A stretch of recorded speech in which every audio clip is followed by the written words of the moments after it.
Alors, bonjour les amis. Nous voici maintenant avec notre ami Joël. Joël, c'est un livre excessivement long, c'est 6 pages.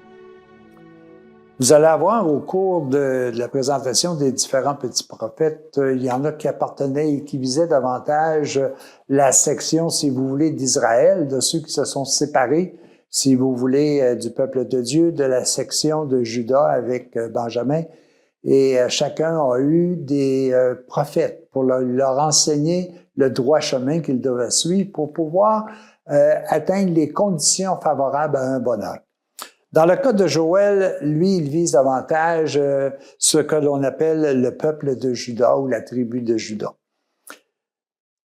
Juda est en train de vivre des calamités de toutes sortes. Il y a de la guerre, il y a de la sécheresse, il y a de l'invasion de différentes maladies, de différents bestiaux qui détruisent. C'est bizarre, hein? Il me semble qu'on est en train de vivre ce genre de choses-là également. Est-ce que nous ne sommes pas en train de vivre des guerres? Est-ce que nous n'avons pas certaines calamités, soit de la maladie? Est-ce que nous n'avons pas des déluges? Est-ce que nous n'avons pas peut-être de la surconsommation également? Et là, notre ami Joël s'adresse au peuple de la tribu de Juda et il dit, écoutez là, vous êtes en train de vous égarer. Vous n'êtes pas sur le bon chemin. C'est comme s'il nous disait aujourd'hui, écoutez les amis, là, en 2025, là, je trouve que vous n'êtes pas tout à fait sur le bon chemin pour vivre pleinement heureux. Vous êtes en train de créer des guerres, vous êtes en train de créer des disparités, vous êtes en train de créer de la pauvreté, vous détruisez le climat. C'est un peu ce qui se vivait au temps de Juda. Puis là, il dit, faites garde. Parce que même si bien souvent on dit que vous allez subir la punition de Dieu, de l'Éternel, c'est absolument pas comme ça que ça se produit. Dieu, lui, ne veut que récompenser le bien. Mais nous autres qui sommes capables de créer, entre guillemets, le mal, nous devons vivre les conséquences de ce que nous créons. Si vous voyez de la guerre, c'est pas Dieu qui a créé la guerre. L'homme a créé la guerre, mais malheureusement, il doit souffrir à cause de la guerre qu'il a créée. L'homme a décidé, par exemple, de détruire la nature, de ne pas faire attention du tout au climat, et nous devons vivre les conséquences du fait que nous n'avons pas fait attention. Est-ce que nous avons été assez sensibilisés? Peut-être pas. Est-ce que nous avons en mémoire des événements que l'on a faits et puis qui causent aujourd'hui des problématiques? Probablement qu'on ne s'en rappelle plus non plus.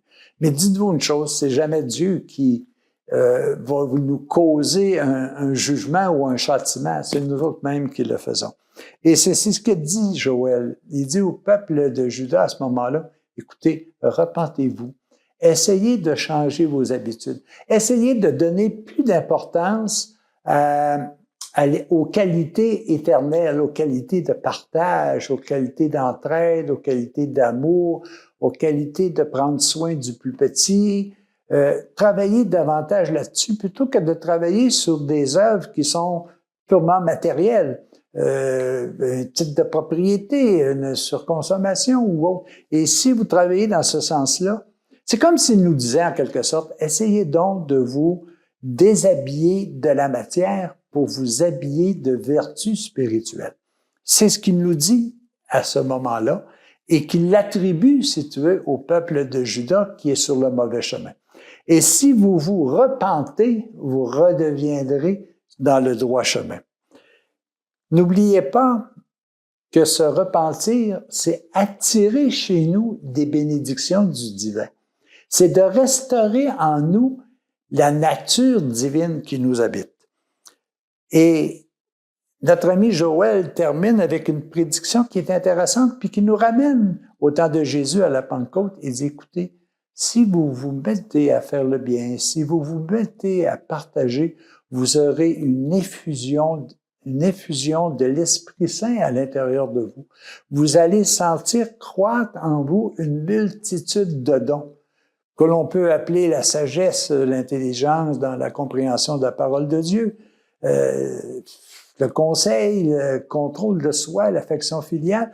Vous allez avoir à l'intérieur de vous le développement du goût de tous ces dons de l'Esprit qui vous habitent. Alors Joël, lui, qui est quand même situé plusieurs siècles avant Jésus-Christ, est en train de nous donner le même message aujourd'hui. Il nous dit tout simplement, écoutez, faites attention, parce que les actions que vous posez vont amener aujourd'hui ou demain ou un peu plus tard des conséquences que vous devrez vivre. Mais vous ne pouvez pas imputer ces conséquences-là à Dieu qui vous donne un jugement. Non, c'est le résultat des actions que vous avez causées. Vous devez vous repentir. Repentir, ça ne veut pas dire, ah, Seigneur, je ne pécherai plus. Non, non, ça veut dire changer vos actions, changer vos habitudes, changer vos pensées. Et si vous mettez des habitudes de bonheur à l'intérieur de vous, si vous mettez des pensées de joie, des pensées de gloire à l'intérieur de vous, c'est ce que vous allez vivre, c'est la réaction que vous allez attirer. Alors, je pense que ça, c'est important de voir cette notion-là. Se repentir, c'est changer nos habitudes, c'est changer nos pensées vers quelque chose qui va nous permettre d'être davantage heureux. Et là, notre ami Joël, comme aujourd'hui nous pouvons le dire, puis comme les Écritures nous le disent, si vous faites ça, vous attirez à vous l'éternité. Vous attirez à vous le bonheur et vous récolterez ce que vous aurez semé. Alors, Joël, qui est dans 6 pages, nous a exprimé ce qui était vécu au temps de Judas. Mais savez-vous qu'aujourd'hui, 6 pages, là, c'est pas long à lire, hein? 6 pages, vous pouvez prendre le temps d'aller faire un petit tour dans l'Ancien Testament, de prendre le livre de Joël, puis de dire, oh, Joël, il y a 23 siècles, 24 siècles, nous a dit comment nous devons nous comporter. Et savez-vous une chose? Pas sûr qu'aujourd'hui, on a suivi ses conseils. Alors, reprenons la lecture du prophète Joël, qui d'une part nous dit, faites attention à vos actions, changez vos pensées, changez vos idées, vous vivrez dans le bonheur, dans la paix, dans la joie, mais soyez toujours sûr d'une chose, peu importe le temps que ça va prendre, la finalité, c'est que vous redeveniez pleinement heureux comme vous l'étiez depuis le commencement. Joël, c'est vraiment un ami qu'il faut suivre. À la prochaine.